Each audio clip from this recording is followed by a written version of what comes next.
Okay, so നമ്മൾ പഠിച്ചത് എന്തൊക്കെയാണ്? ഫോണ്ട് ചേഞ്ച് ചെയ്യാൻ പഠിച്ചു. അതുപോലെ തന്നെ ഫോണ്ട് സ്റ്റൈൽ നമ്മൾ ചേഞ്ച് ചെയ്യാനായിട്ട് പഠിച്ചു. ഇനി നമുക്ക് പഠിക്കാനുള്ളത് എന്താണ്? ഫോണ്ടിന്റെ സൈസ് ചേഞ്ച് ചെയ്യാം എന്നുള്ളതിനെ കുറിച്ച് നമുക്ക് പഠിക്കാം. ഫോണ്ട് സൈസ് ചേഞ്ച് ചെയ്യുന്നത് വളരെ ഇമ്പോർട്ടന്റ് ആയിട്ട് അറിഞ്ഞിരിക്കേണ്ട ഒരു കാര്യമാണ്. കാരണം എന്താണെന്ന് വെച്ച് കഴിഞ്ഞാൽ നിങ്ങൾ ഒരു ഡിസൈൻ എടുത്ത് നോക്കി കഴിഞ്ഞാൽ അറിയാൻ പറ്റും അതിനകത്ത് എന്താണ് പല സൈസിലുള്ള ഫോണ്ടുകൾ നിങ്ങൾക്ക് കാണാൻ പറ്റും. കാരണം നമ്മൾ ആ ഫോണ്ട് സൈസ് ചേഞ്ച് ചെയ്യുന്നത് നമുക്ക് ഇഷ്ടമുള്ള ഒരു സൈസിലേക്കും ഒരു കാരണവശാലും അത് ചേഞ്ച് ചെയ്ത് വെക്കരുത്. അതായത് നമ്മുടെ ഡിസൈൻ ഒതുങ്ങുന്ന ഒരു രീതിയിൽ അതിന്റെ ഫോണ്ടിന്റെ സൈസ് കൂട്ടിയോ കുറച്ചോ വെക്കുക. ഒരു കാരണവശാലും ഒത്തിരി കൂടുതലാകുമോ അല്ലെങ്കിൽ ഒത്തിരി കുറവാകുകയോ ചെയ്യരുത്. കാരണം നമുക്കിതെല്ലാം റീഡ് ചെയ്യേണ്ടതാണ്. വളരെ കെയർഫുൾ ആയിട്ട് വേണം നിങ്ങൾ എന്ത് ചെയ്യാൻ, ഫോണ്ട് സൈസ് നിങ്ങൾ ചേഞ്ച് ചെയ്യാനായിട്ട്. ഫോണ്ട് സൈസ് ചേഞ്ച് ചെയ്യണമെങ്കിൽ നിങ്ങൾ ചെയ്യേണ്ടത് ഏത് ലെയറിനകത്തുള്ള ഫോണ്ടിന്റെ സൈസ് ആണോ ചേഞ്ച് ചെയ്യേണ്ടത് ആ ലെയറിനകത്തുള്ള ടെക്സ്റ്റ് ആദ്യമേ സെലക്ട് ചെയ്യാം. ഓക്കെ, സോ സെലക്ട് ചെയ്യണമെങ്കിൽ എന്ത് ചെയ്യണം? ഇപ്പൊ നിങ്ങൾക്ക് ഇതിനകത്ത് ഏത് ലെയറിനകത്തുള്ള ടെക്സ്റ്റ് വേണമെങ്കിലും സെലക്ട് ചെയ്യാം. വളരെ സിമ്പിൾ ആണ്. എന്ത് ചെയ്യണം? ടെക്സ്റ്റ് ടൂൾ എടുത്തിട്ട് ആ ലെയറിനകത്ത് ക്ലിക്ക് ചെയ്താൽ മതി. ടെക്സ്റ്റ് ടൂൾ എടുത്തിട്ട് ആ ലെയറിനകത്ത് ക്ലിക്ക് ചെയ്യുമ്പോൾ ആ ലെയർ ഇവിടെ ആക്റ്റീവ് ആയി കിട്ടും. അതിനുശേഷം നിങ്ങൾ എന്ത് ചെയ്യുക? ഡ്രാഗ് ചെയ്ത് സെലക്ട് ചെയ്യുക. സെലക്ട് ചെയ്തിട്ട് ഇവിടെ നോക്കുക, ഇതാണ് നമ്മുടെ ടെക്സ്റ്റ് സൈസ് ചേഞ്ച് ചെയ്യാനുള്ള ഒരു പ്രോപ്പർട്ടി കിടക്കുന്നത്. സോ ഇവിടെ നിങ്ങൾക്ക് രണ്ട് മെത്തേഡിൽ ചേഞ്ച് ചെയ്യാം. ഒന്ന്, നിങ്ങൾക്ക് കറക്റ്റ് ആയിട്ട് ഒരു സൈസ് അറിയാം ഉണ്ടെങ്കിൽ ഇവിടെ ടൈപ്പ് ചെയ്ത് കൊടുക്കുക. അപ്പോൾ ഒരു 50 ആണ് നിങ്ങൾക്ക് വേണ്ടെങ്കിൽ നിങ്ങൾ എന്ത് ചെയ്യുക? ഇവിടെ 50 എന്ന് പറഞ്ഞ് ടൈപ്പ് ചെയ്ത് കൊടുത്തേക്കുക. 50 എന്ന് പറഞ്ഞ് ടൈപ്പ് ചെയ്യുമ്പോൾ കറക്റ്റ് 50 പോയിന്റ് സൈസിലുള്ള ഒരു ടെക്സ്റ്റ് നിങ്ങൾക്ക് ഇവിടെ കിട്ടും. അത് ഒന്നാമത്തെ മെത്തേഡ്. രണ്ടാമത്തെ മെത്തേഡ് എന്ന് പറയുന്നത് നിങ്ങൾക്ക് ഈ ടെക്സ്റ്റ് ഐക്കൺ കിടക്കുന്നുണ്ടോ ഇതിന്റെ ലെഫ്റ്റ് സൈഡിലായിട്ട്, ഈ ടെക്സ്റ്റ് ഐക്കണിൽ ക്ലിക്ക് ചെയ്ത് മൗസ് ബട്ടൺ വെച്ച് ലെഫ്റ്റോ അല്ലെങ്കിൽ റൈറ്റ് സൈഡിലേക്കോ മൗസ് ചേഞ്ച് ചെയ്യുന്നത് മതി. കണ്ടോ, ലെഫ്റ്റ് ഡയറക്ഷനിൽ അല്ലെങ്കിൽ റൈറ്റ് ഡയറക്ഷനിൽ മൗസ് വെച്ച് ക്ലിക്ക് ചെയ്ത് ചേഞ്ച് ചെയ്യുവാണെങ്കിൽ നിങ്ങൾക്ക് ആ സൈസ് അവിടെ ചേഞ്ച് ചെയ്ത് കിട്ടും. സോ ഇത് രണ്ടാമത്തെ മെത്തേഡാണ്. ഇനി മൂന്നാമത്തെ മെത്തേഡ് ഏതാണ്? ഒരു ഷോർട്ട് കട്ട് ഉണ്ട്. അതായത് സെലക്ട് ചെയ്യുക, സെലക്ട് ചെയ്ത ശേഷം കീബോർഡിലെ കൺട്രോൾ ഷിഫ്റ്റ് ദെൻ നിങ്ങൾക്ക് എന്ത് യൂസ് ചെയ്യാം? ലെസ് ദാൻ അല്ലെങ്കിൽ ഗ്രേറ്റർ ദാൻ. ഇപ്പം ലെസ് ദാൻ ആണ് യൂസ് ചെയ്യണമെങ്കിൽ ഫോണ്ട് സൈസ് അവിടെ കുറയും. അതുപോലെ തന്നെ ഗ്രേറ്റർ ദാൻ ആണ് യൂസ് ചെയ്യണമെങ്കിൽ എന്താണ്? ഫോണ്ട് സൈസ് അവിടെ ഇൻക്രീസ് ആവും. സോ നമ്മുടെ ഫോണ്ട് സൈസ് ഡിക്രീസ് ചെയ്യണമെങ്കിൽ അല്ലെങ്കിൽ കുറയ്ക്കണമെങ്കിൽ എന്ത് ചെയ്യാം? സെലക്ട് ചെയ്ത ശേഷം control shift less than press ചെയ്താൽ മതി. അതുപോലെ തന്നെ ഫോണ്ട് സൈസ് നമുക്ക് ഇൻക്രീസ് ചെയ്യണമെങ്കിലോ control shift greater than. So ഇതാണ് രണ്ട് ഷോർട്ട് കട്ടുകൾ. ഫോണ്ട് സൈസ് നമുക്ക് ചേഞ്ച് ചെയ്യാനുള്ള രണ്ട് ഷോർട്ട് കട്ടുകളാണിത്. സോ ഇങ്ങനെയാണ് നമ്മൾ എന്ത് ചെയ്യുന്നത്? ഫോണ്ട് സൈസ് നമ്മൾ ചേഞ്ച് ചെയ്യുന്നത്. ഓക്കെ, ഇനി നമുക്ക് പാരഗ്രാഫ് അലൈൻമെന്റിലേക്ക് പോകാം. ഇതാണ് നമ്മുടെ പാരഗ്രാഫ് അലൈൻമെന്റ് കിടക്കുന്നത്. നിങ്ങൾക്ക് എല്ലാവർക്കും അറിയായിരിക്കും, മൈക്രോസോഫ്റ്റ് വേർഡ് പോലുള്ള ഡോക്യുമെന്റ് ക്രിയേറ്റ് ചെയ്യുന്ന സോഫ്റ്റ്വെയറുകൾ പഠിച്ചിട്ടുള്ളവരാണെങ്കിൽ ഈ പാരഗ്രാഫ് അലൈൻമെന്റിനെ കുറിച്ച് വളരെ ഫെമിലിയർ ആയിരിക്കും. സോ ഞാനത് ജസ്റ്റ് ഒന്ന് പറയാം. 3 പാരഗ്രാഫ് അലൈൻമെന്റുകളാണ് വരുന്നത്. ഏതൊക്കെയാണ്? Left, centre, right. ഇങ്ങനെ 3 ടൈപ്പ് പാരഗ്രാഫ് അലൈൻമെന്റുകളാണ് നമുക്ക് ഇവിടെ വരുന്നത്. സോ ഞാൻ ഇതെല്ലാം ഒന്ന് ഡിലീറ്റ് ചെയ്ത് കളയുവാണ്. ഓക്കെ, ഞാൻ ടൈപ്പ് ചെയ്യുകയാണ്.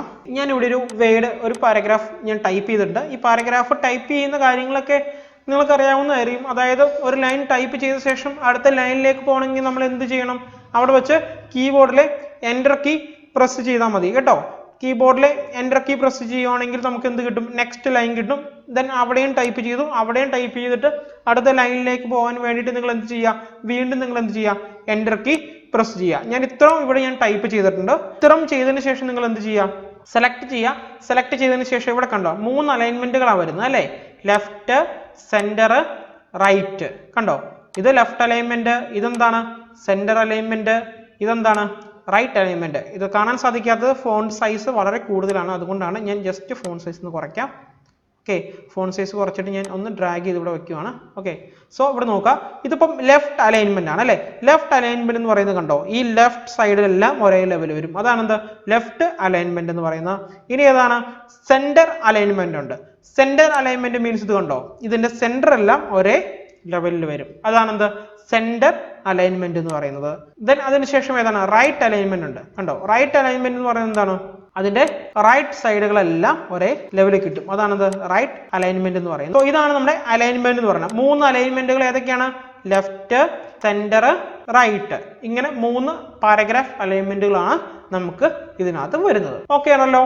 ഇനി നമുക്ക് അടുത്ത പ്രോപ്പർട്ടി പഠിക്കാം. അടുത്ത പ്രോപ്പർട്ടി എന്ന് പറഞ്ഞാൽ എന്താണ്? നമ്മൾ ടെക്സ്റ്റ് ടൈപ്പ് ചെയ്ത ശേഷം ആ ടെക്സ്റ്റിന്റെ കളർ എങ്ങനെ ചേഞ്ച് ചെയ്യാം എന്നുള്ളതാണ് അടുത്ത പ്രോപ്പർട്ടിയിൽ ഞാൻ പറയാൻ പോകുന്നത്. സോ കളറും വളരെ ഇമ്പോർട്ടൻറ്റ് ഫാക്ടർ അല്ലേ നമ്മൾ ഒരു ഡിസൈൻ എടുത്ത് നോക്കുകയാണെങ്കിൽ അതിനകത്ത് പല കളറുകളിലുള്ള ടെക്സ്റ്റുകൾ കാണാൻ സാധിക്കും. അതുപോലെ തന്നെ നമ്മൾ ഇതിനെ എങ്ങനെയാണ് കളർ ചേഞ്ച് ചെയ്യണേ എന്നുള്ളതാണ് ഞാൻ പറയാൻ പോകുന്നത്. നമ്മൾ ആദ്യമേ എന്ത് ചെയ്യുക, സെലക്ട് ചെയ്യുക. ഞാൻ ഈ പറഞ്ഞ ഏത് പ്രോപ്പർട്ടി നിങ്ങൾക്ക് ചെയ്യണമെങ്കിലും ആദ്യമേ നിങ്ങൾ എന്ത് ചെയ്യുക, ടെക്സ്റ്റ് സെലക്ട് ചെയ്യുക എന്നുള്ളതാണ് ചെയ്യേണ്ടത്. ടെക്സ്റ്റ് സെലക്ട് ചെയ്യുക, അതിനുശേഷം എന്ത് ചെയ്യുക, ഈ കാണുന്നതാണ് നമ്മുടെ ടെക്സ്റ്റ് കളർ അല്ലെങ്കിൽ ഫോണ്ട് കളർ. ഇത്തെ ക്ലിക്ക് ചെയ്യുക, ഈ ഒരു കളറിൽ ക്ലിക്ക് ചെയ്യുക. ക്ലിക്ക് ചെയ്തതിന് ശേഷം എന്ത് ചെയ്യുക, നിങ്ങൾക്ക് ഇഷ്ടമുള്ള ഒരു കളർ എന്ത് ചെയ്യുക, സെലക്ട് ചെയ്യുക. ഇവിടെ ഓക്കെ കൊടുക്കുക. ഓക്കെ കൊടുക്കുമ്പോൾ ആ ടെക്സ്റ്റിനകത്തേക്ക് ആ ഒരു കളർ നമുക്ക് അസൈൻ ചെയ്ത് കിട്ടും. സോ ഇത്രയാണ് നമ്മുടെ ടെക്സ്റ്റിനെ ബേസിക് ആയിട്ട് നമ്മുടെ ഓപ്ഷൻ ബാറിൽ നിന്ന് നമ്മൾ ചേഞ്ച് ചെയ്യേണ്ട കുറെ പ്രോപ്പർട്ടീസ് എന്ന് പറയുന്നത്. ഇനി നമുക്ക് കുറച്ച് കാര്യങ്ങൾ നിങ്ങൾ ടെക്സ്റ്റ് ടൈപ്പ് ചെയ്യുമ്പോൾ അറിഞ്ഞിരിക്കേണ്ട കാര്യങ്ങൾ ഞാൻ പറയാം. ടെക്സ്റ്റ് സെലക്ട് ചെയ്യുന്ന സമയത്ത് ഡിസൈനകത്ത് പല ലെയറുകൾ കാണും അല്ലെ. ഏത് ടെക്സ്റ്റിനെയാണോ സെലക്ട് ചെയ്യേണ്ടത് ആ ടെക്സ്റ്റിനെ നിങ്ങൾ എന്ത് ചെയ്യുക, ആക്ടിവേറ്റ് ചെയ്യുക. അതായത് ആ ടെക്സ്റ്റ് ലെയറിനെ നിങ്ങൾ എന്ത് ചെയ്യുക, ആക്ടിവേറ്റ് ചെയ്യുക. അങ്ങനെ ആക്ടിവേറ്റ് ചെയ്യണം എന്നുണ്ടെങ്കിൽ ഏത് ടെക്സ്റ്റ് ലെയർ ആണെങ്കിലും ടെക്സ്റ്റുകൾ എടുത്ത ശേഷം ആ ടെക്സ്റ്റ് ലെയറിനകത്തൊന്ന് ക്ലിക്ക് ചെയ്യുക. അകത്ത് ക്ലിക്ക് ചെയ്യുമ്പോൾ ആ ടെക്സ്റ്റ് ലെയർ നമുക്കിവിടെ ആക്റ്റീവായി കിട്ടും.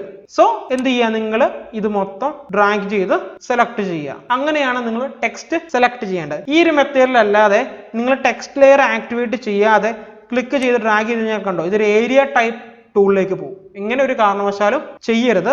ചെയ്ത് കഴിഞ്ഞാൽ കണ്ടോ ഇവിടെ എക്സ്ട്രാ വേറെ ലെയർ ക്രിയേറ്റ് ചെയ്ത് വരും. അതൊക്കെ വളരെ ഡിസ്കംഫോർട്ട് ആയിരിക്കും നമുക്ക്. സോ ഡയറക്റ്റ് ടെക്സ്റ്റ് ടൂൾ ഉപയോഗിച്ച് ഡ്രാഗ് ചെയ്യരുത്. ആദ്യമേ എന്ത് ചെയ്യുക, ടെക്സ്റ്റ് ലെയറിനകത്തുനിന്ന് ക്ലിക്ക് ചെയ്യുക. ആ ലെയറിനകത്ത് ക്ലിക്ക് ചെയ്ത ശേഷം ആ ടെക്സ്റ്റ് ലെയർ നമുക്കിവിടെ ആക്റ്റീവായി കിട്ടും. അതിനുശേഷം നിങ്ങൾ എന്ത് ചെയ്യുക, ക്ലിക്ക് ആൻഡ് ഡ്രാഗ്. സോ ഇതൊന്നാമത്തെ കാര്യം.